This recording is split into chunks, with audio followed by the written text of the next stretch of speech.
Well, hello, my small group facilitators. Pastor Kevin here bringing you this week's group curriculum guidance. So we're going to jump straight in. We are in the chapter titled Canaanite Woman, and it's on page 20. All right, so let's go ahead and jump straight in. Question number 1. Have you ever had someone come ask you for help in a moment when it wasn't ideal timing? What did you do?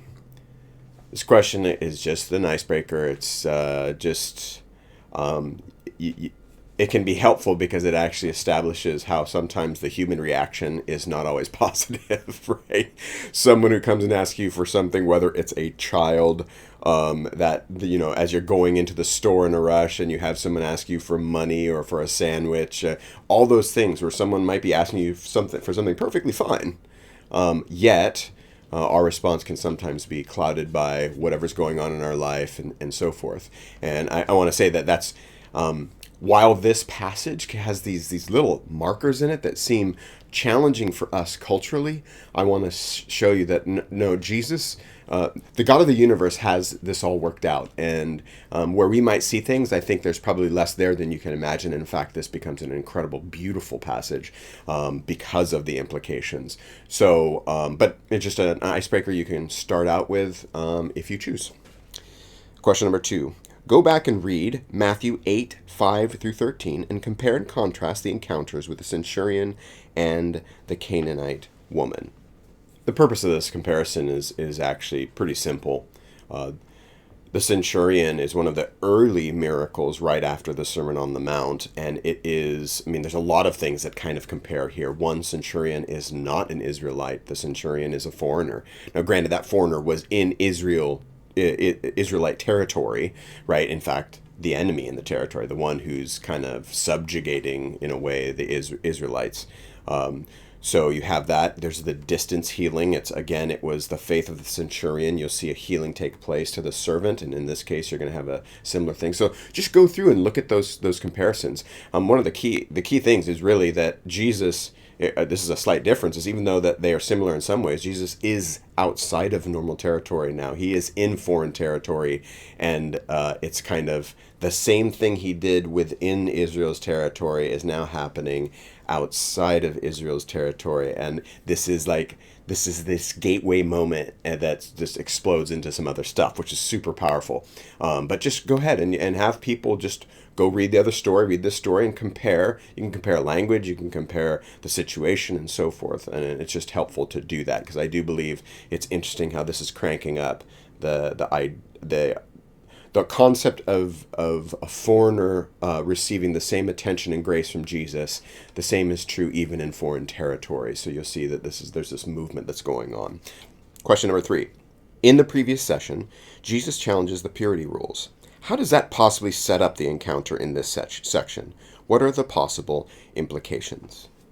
The past session was really it's showing that Jesus was taking the Pharisees and scribes that came from Jerusalem to task. They came from Jerusalem, the holy city where the temple is, and he is telling them, look, you guys are taking and raising traditions above what God actually had said. And he was speaking this specifically. I mean, this was a specific scenario around ritual purity, cleanliness, and so forth. Now, if you went through the work last week, you see that there's this movement in just with the life, death, and resurrection of Jesus. There is a movement, right? Even at the end of Matthew, many of you know the Great Commission. Jesus sends people out to all the nations, baptizing in the name of the Father, Son, and the Holy Spirit, right? You teach them to observe everything that he's taught.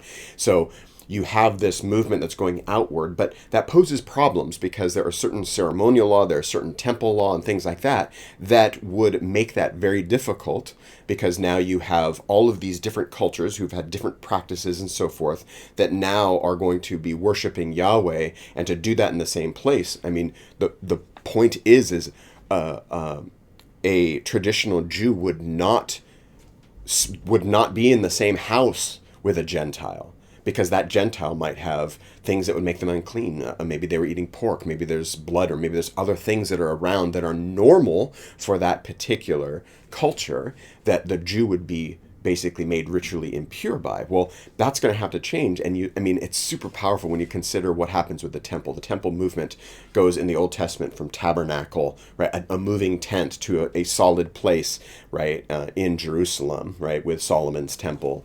And then all the way to now, there's Herod's temple, which is the current temple.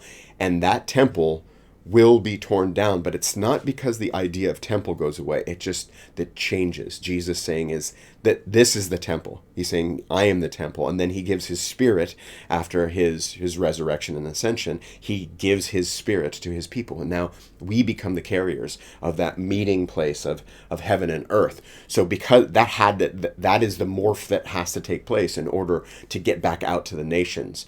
Because there are just the law was fine and good. It was a fenced in Israel and told them how they had to operate. But when the mission goes back out to everybody, which is the intention all along, right? If you go back to the Abrahamic covenant, you now have these challenges across cultures. And rather than making everyone do absolutely everything that the Jewish law said, Jesus has been going to the deeper elements of the law and saying, no, there are ways that we need to be thinking that we will see as we read through, both Matthew and the New Testament, how these things kind of open up a little bit.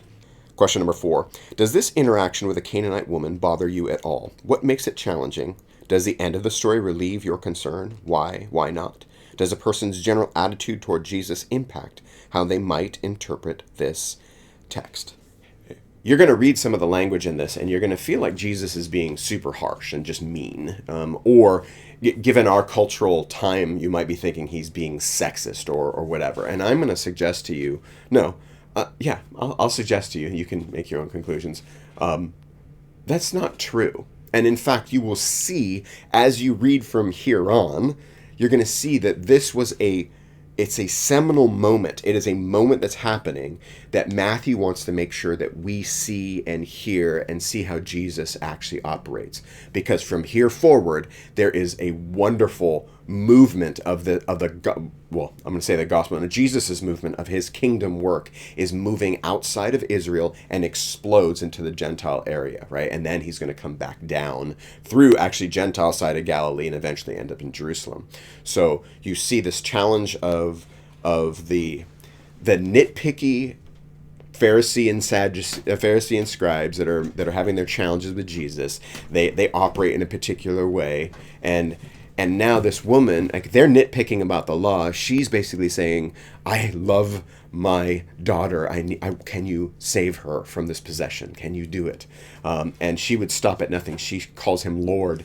And she, he makes a comment. There's a typical term of dog that was used for the Gentile nation that Jews would use on Gentiles, and Jesus does use this term. I do believe it's a diminutive version in the Greek. It's saying a kind of a little dog, but regardless, we can see this as harsh. But I think Jesus is making it a challenge, and that challenge is exactly what happens. The woman answers with great faith Jesus's yes, and then he moves on from here. And if you read the sections after this, you'll see that there's this Jesus not only in this one moment, right, takes care of this Canaanite woman and heals her daughter, but he then moves into now feeding bread to there's another great miracle feeding, but now in the Gentile territory. And we talked about this before, and if you see this, it's super powerful, because even that bread element, she talks about even the crumbs from the table, right, are worthwhile, and you have even the bread. So Jesus is sustaining his sustaining work, right, has moved. It's not just for the Israel. He's saying that, hey, my job was to go to the lost sheep of Israel, right? And that's true. He was there, but you see, even though he says that this now explodes into this new Gentile mission. So super powerful. I hope you see it that way, because the hard part is people translate this. I've seen people translating this where they're saying, no, Jesus really didn't know any better, and it took the Canaanite woman to really put him on the right. He didn't know, right, and he was wrong, and her challenge really just got him squared away and got him correct. No. If we're thinking that, then we have the wrong view of God, and I think you have to just see Matthew is writing this. Just like all the gospel writers, they want us to see some theological truth, and they're coming at it from slightly different angles. And when they do that, we should be paying attention. So you see that Jesus has been doing all of this work in Galilee. He now comes into contact with not just the religious elite, but the elite who've come from Jerusalem with their like nitpicky stuff. And he basically says, you guys are jacked. And he now goes out of the territory. And what does he do? He starts healing people outside of Israel. And I honestly think that to have a view of Jesus that he doesn't understand or know, to me is it's heresy. I believe in both the divine and human nature of Jesus. I think it's one of the most powerful things ever. And sometimes I think we make one or the other too big or too small. No, he knows exactly what he's needing to do. And Matthew does as well. And Matthew is taking us down this road of showing how Jesus, his grace and his love and his mercy and his miracles and his goodness are happening both within Israel, and now it's exploded outside in this small way. And the Canaanite woman becomes this one point that turns into several things that happen coming real close in the book of Matthew. Question number 5. The dialogue between Jesus and the woman is metaphoric, using images of sheep, children, bread, and little dogs. How would you translate the dialogue after removing these metaphoric images? So this is just an exercise where I'm asking you to take take the symbolism out and kind of boil it down to like, well, how would you actually say this in real words rather than metaphoric images and so forth? It's just an exercise. There's probably not necessarily a right or wrong way of doing this, but I think it's getting to the point of we sometimes get caught up in those images and can translate them wrong, right? We can, again, you look at him calling this woman, whom a rabbi probably wouldn't be speaking to a woman even in Israel, right? But now he's actually taken the moment to actually speak to this woman, which we won't talk about that, but we'll talk about, like, boy, he was harsh with her. And I'm like, I think we're missing the forest for the trees. So this is an exercise, just you grabbing some of that imagery and kind of boiling it down and just using your own words to kind of like, well, what is this section really saying when you take and make those images less about the sheep or the bread or so forth. Question number 6. In Matthew 15, 32 through 39, which comes directly after this passage, Jesus performs another feeding miracle, and many scholars use hints from the text to show it happened outside of Israelite territory. How might that miracle tie to this story of the Canaanite woman? Well, I've kind of already given you the spoiler. It's the point is this the Canaanite woman is this moment where there's an interaction between Jesus and a foreigner and on foreign soil, but not just a foreigner, a woman, all kinds of things that would be out of the norm for a Jewish teacher to be interacting with. And she becomes this moment, a gate that opens up and shows the Gentile missions starting, right? So you see Jesus now go, and his grace is given now in a miraculous way to the people who are coming with crowds of folks, and he blesses them as well, right? And these are people that, again, you typically weren't supposed to go. A good, upstanding Jewish person was not supposed to go into the home of a Gentile, and you have now Jesus caring for a large crowd, providing his provision for them, and you have to think about the implications. This was very real provision. It was food, it was sustenance, but now this is going to move into both not just a physical realm, but in the spiritual realm as well. Question number 7. Matthew 15, 29 through 31 describes a scene we have witnessed in different ways previously in the gospel. Do you remember the last time Jesus went up on a mountain and sat down? Hint: Jesus delivered one of his greatest teachings there. What was the significance then, and what might be the significance now? I don't want to take you too far down a road, but I'm talking about the Sermon on the Mount. Jesus goes up on a mountain, sits down, and delivers, right? And that's very much a callback. It's a Mosaic callback. It's like when Moses goes up onto the hill, disappears for 40 days, and he's receiving the law. Jesus is going up on the hill, and he's delivering kind of new elements of understanding the law, so to speak. He's delivering the teaching of new law stuff. So in this case, he is going up on a mountain in foreign territory, right? Now, again, is it really a whole lot of teaching? It seems like there's a lot of healing going on. Just want you to be paying attention to the imagery, right? When you see Jesus going up on a mountain, or when you see water, like people crossing water, all those type of things in the Bible, pay attention. Like, see, like, is this maybe a callback to something else? Because the Bible's doing that all the time. They're trying to. It is a cohesive story that's pointing us to Jesus. So oftentimes when you see this stuff happen, you'll see calls back to Exodus or calls back to the prophets. We talked last week about the fact that the Pharisees have come from Jerusalem, and the quote that Jesus actually brings from Isaiah is from a quote that is denouncing Jerusalem. It's basically saying, "Woe to Ariel, the city of David," basically, and it's powerful, right? So we pay attention to these echoes. Sometimes they are verses from the Old Testament. Sometimes they're allusions. Sometimes they are actual images. So just pay attention to those type of things. Question number 8. Even though Jesus and the disciples are now walking by the Sea of Galilee, what is hinted at by the term God of Israel? So what you'll see is that Jesus has gone kind of up to Tyre and Sidon, I think, and you see that it's talking about he's back at the lake, but the people talk about there's praising, glorifying the God of Israel. Now, no Jew would say that, right? That's not what they would say. They would say they'd glorify Yahweh, right? They'd glorify the Lord. So this is clearly just reinforcing the fact that you are in a foreign land, even though you are at the sea again. So this means that they're on the east side, the Decapolis. You may recall that this is where Jesus went across the Sea of Galilee, and there was the demoniacs that he cast the demons out into the pigs. That was on the foreign side, the Decapolis side. So these are important clues. So you now have this kind of loop. He's come back down, and we're starting.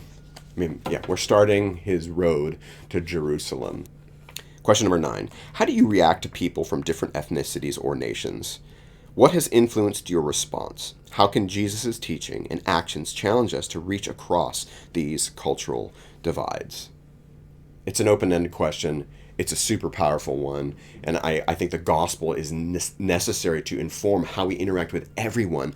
But let's face it, there are some of us who are raised in environments, families of origin and so forth, where maybe we have higher boundaries, we have higher walls between us and other cultures or races or ethnicities that we see Jesus is ripping those down. He's tearing them down. Paul at one talk about tearing down the dividing wall of hostility. And I think that's a necessity. When we know the gospel, when we know our King, we have to remember that those walls need to come down. Now, that being said, you need to know that there are people in your group that may have had a challenging situation.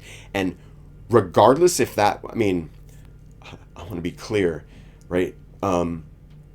Regardless of who that interaction happened with, oftentimes we villainize something about that person. Maybe it's the color of their skin. Maybe it's something else. It doesn't matter. My point is, Jesus is saying he is ripping down some of these barriers between us and other nations and ethnicities for the purpose of the gospel going out.